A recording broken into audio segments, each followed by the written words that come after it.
sustainability, and we're going to look at how to incorporate sustainability and social justice into engineering codes of ethics. In other words, we're going to look at a couple of different ways in which to do that. So the first way we're going to look at is the way in which M&J and Brauer to some extent propose, and that is that social justice is a necessary condition of sustainability. And if it were, then all sustainability issues would be social justice issues. This is represented here as a circle within a circle. Another way to put it is that all sustainability issues are a subset of social justice issues. That would mean that all sustainability issues are relative to human beings. Social justice means fairness among human beings.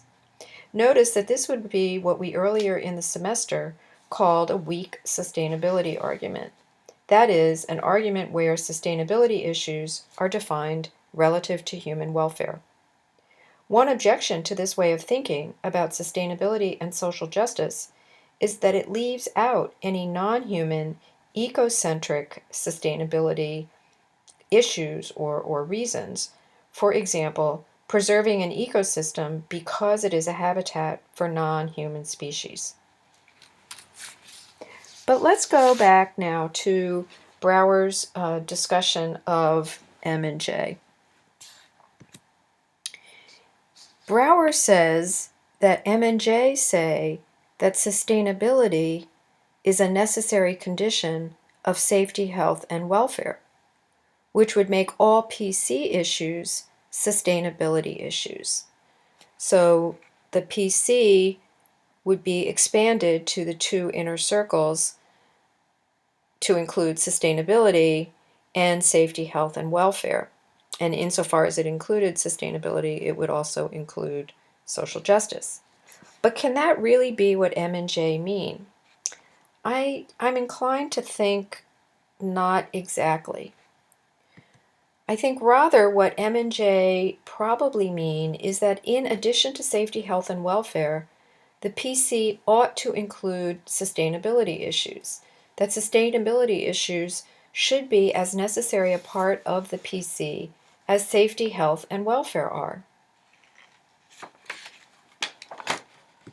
Now, engineers are beginning to address this issue. Here are some issues that engineers themselves have identified as perhaps needing to be addressed when we think about engineering in a modern society. Are some engineered systems too complex or dangerous to introduce? How should engineers contribute economically, environmentally, and in socially sustainable ways? And what is the proper role for engineering ethics across political, geographical, and generational boundaries? In keeping with that, some engineers have suggested that engineers need to practice what some people refer to as humanitarian engineering. So Engineers Without Borders is modeled after Doctors Without Borders. The idea is that engineers have skills and knowledge that could help lift people out of poverty and improve the conditions of life. So here we have an example of an engineer who is helping on some project in Nicaragua. So the question for us, though, is how should we think conceptually about how to incorporate things like social justice? This aspirational ethics example is an example of social justice. How should we think about how to incorporate things like social justice and sustainability into engineering codes of ethics? If they're going to be part of it, in what way are they a part? Well, one way to think about it is that sustainability becomes just another factor. So the PC, let's say, is the whole circle and it has 4 parts to it: safety, health, welfare, and sustainability. Or if we also added social justice, it would have 5 parts. But I've X'd this out to indicate that maybe this isn't the best way to think about it. Why? Because maybe the factors are more interrelated to one another than this way of representing it would suggest. Let's look at Brauer's way of incorporating social justice and sustainability into the PC. Brauer goes with the idea that all sustainability issues are social justice issues, but his idea is that social justice more broadly should be added to the PC, and that would automatically include adding sustainability. I've represented that here by social justice, including sustainability. So social justice is the blue circle with the green circle, sustainability, in it, and those two circles overlap the engineering PC circle of safety, health, and welfare. The diagram represents the idea that some issue, like internet censorship, that's the IC, is not a sustainability, but it is a social justice issue that's also an engineering issue.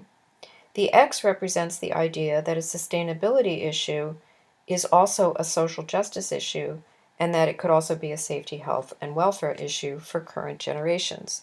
So the X stands for just an example, such as a dam project that eliminates a town or a resource for future generations, but that maybe also poses safety and health risks for a current generation.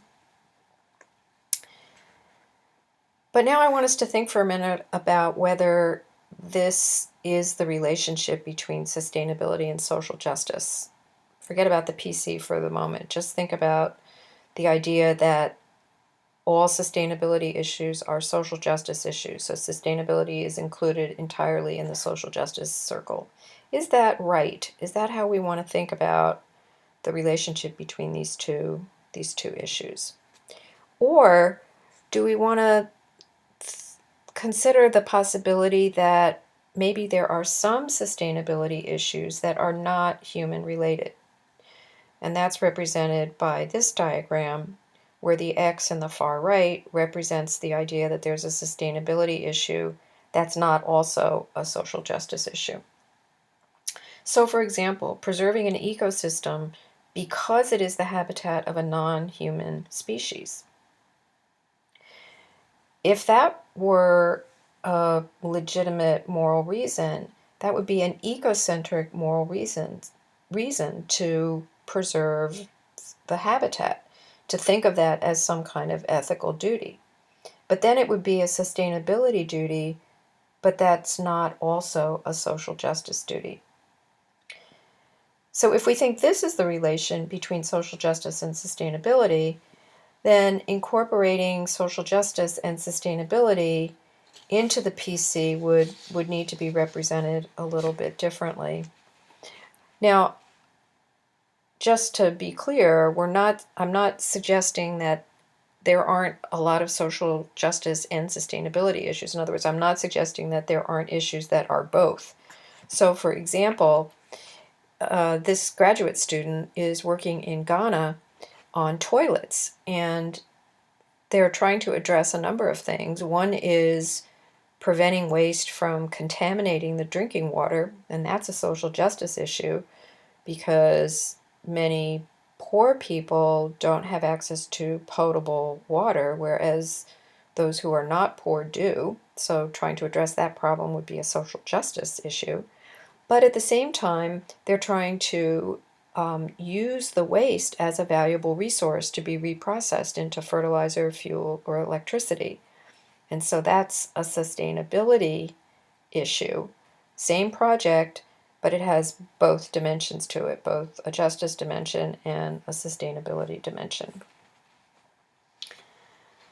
So, okay, if we think though, just go back to these two circles, remember, if we think that this is the way social justice and sustainability are related, that sometimes a single issue is both social justice and sustainability, sometimes it's not, then this is how we might think about incorporating social justice and sustainability into the PC.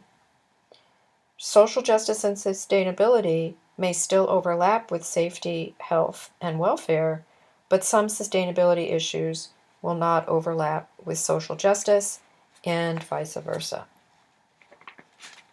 Okay, so this would be a little bit different from how Brauer characterizes it. The way Brauer characterizes it is on the left, incorporating social justice and sustainability into the engineering code of ethics. And this alternative that we've just been discussing is on the right. But does it matter? Does it really make that big a difference which way we were to think about it as a conceptual matter? Brauer says no. He says it doesn't matter. Because in a practical sense, all claims made by proponents of intrinsic value in nature about how we should treat nature are mirrored in anthropocentric arguments. So whenever we give an ecocentric argument, he's saying there's always a parallel anthropocentric argument. That we shouldn't clear-cut forests can be supported by appeal to future generations' rights to enjoy the forests.